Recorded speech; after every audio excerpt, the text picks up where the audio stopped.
क्या ड्रामा लगा रखा है तुमने? तुम्हें हर दूसरे दिन पापा के पास जाना होता है। दुष्यंत, तुम इतना गुस्सा क्यों कर रहे हो? और मैं पापा के पास पहले कहाँ ही जाती थी, अब उनकी तबीयत खराब रहती है इसलिए मुझे जाना पड़ता है। तुम्हें समझ आ रहा है तुम्हारे जाने के बाद यहाँ कितनी प्रॉब्लम होती है? क्या प्रॉब्लम होती है तुम्हें? खाने के लिए कुक लगा हुआ है, सफाई के लिए मेड लगी हुई है, और जब भी मैं जाती हूँ ना तुम्हारे ऑफिस के कपड़े निकाल कर जाती हूँ और रात होने से पहले घर वापस भी आ जाती हूँ। तुम जानती हो कि मुझे तुम्हारे हर दूसरे दिन जाना पसंद नहीं है। और दुष्यंत, तुम्हें भी पता है कि पापा का इस दुनिया में मेरे अलावा कोई भी नहीं है, तो मुझे ही जाना पड़ता है। स्वरा, मैंने तुमसे कह दिया तुम नहीं जाओगी मतलब नहीं जाओगी। तुम ऐसे कैसे बोल सकते हो मुझसे? शादी से पहले हम दोनों ने डिसाइड किया था कि मैं अपने घर पे जाऊंगी और तुम मुझे रोक टोक नहीं करोगे। अगर ऐसा है तो तुम एक काम करो, तुम अपना सामान पकड़ो और वहीं रहो, यहां आने की जरूरत नहीं है तुम्हें।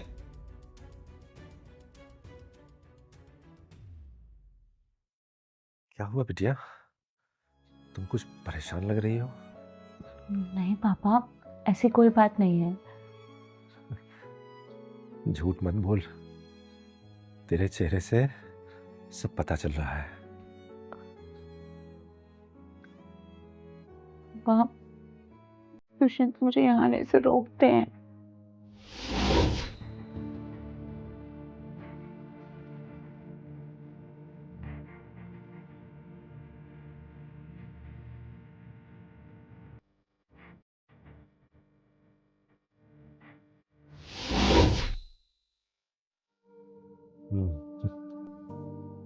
बेटा, तू वहीं रहे, मैं अपना ख्याल खुद रख लूंगा।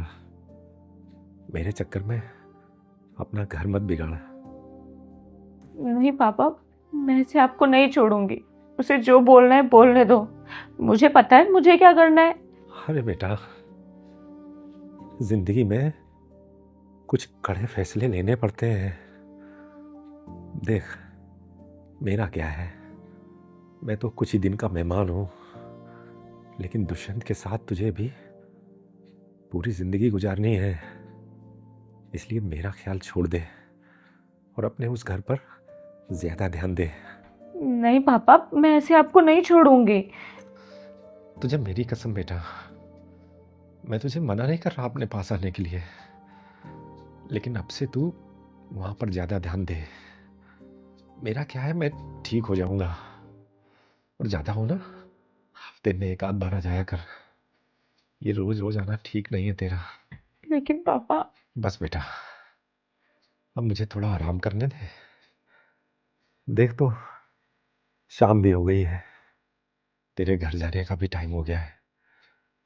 और तू मेरी दवाइयों की चिंता बिल्कुल मत करना, मैंने एक लड़का रख रखा है, वो सब करवा देता है। अच्छा, अब मेरे सोने का टाइम हो रहा है, अपना ख्याल रखना।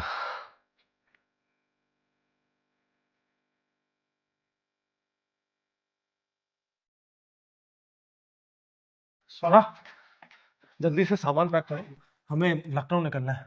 पापा की तबीयत बहुत खराब है और ज्यादा कपड़े रख लेना, हो सकता है हम एक महीने वहीं रहें।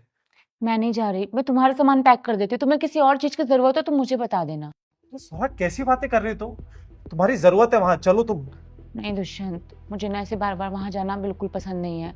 तुम्हारा सामान पैक कर दे, तुम फटाफट निकल जाओ। पर तुम समझ नहीं रही हो, पापा की तबीयत खराब है, उन्हें हमारी जरूरत है।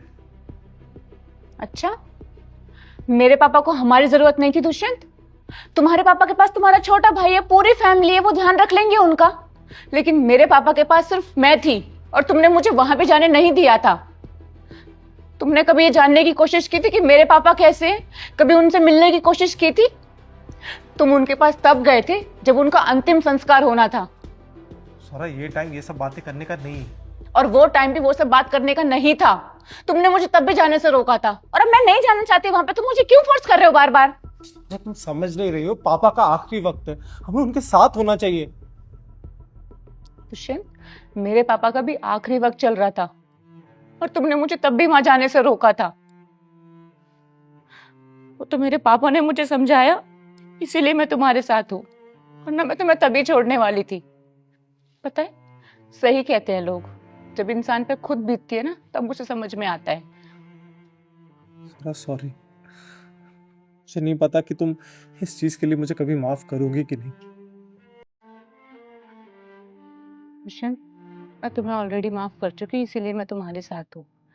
बस मैं चाहती थी कि तुम्हें इस बात का रियलाइजेशन हो जाए जो तुम्हें हो गया है, और टेंशन लेने की जरूरत नहीं है। मैंने सारा सामान पैक कर लिया है। मेरे पास मनीष भैया का फोन आ गया था। तुम फटाफट चेंज कर लो, मैं भी चेंज कर लेती हूँ। क्यों सर? इसकी जरूरत नहीं है।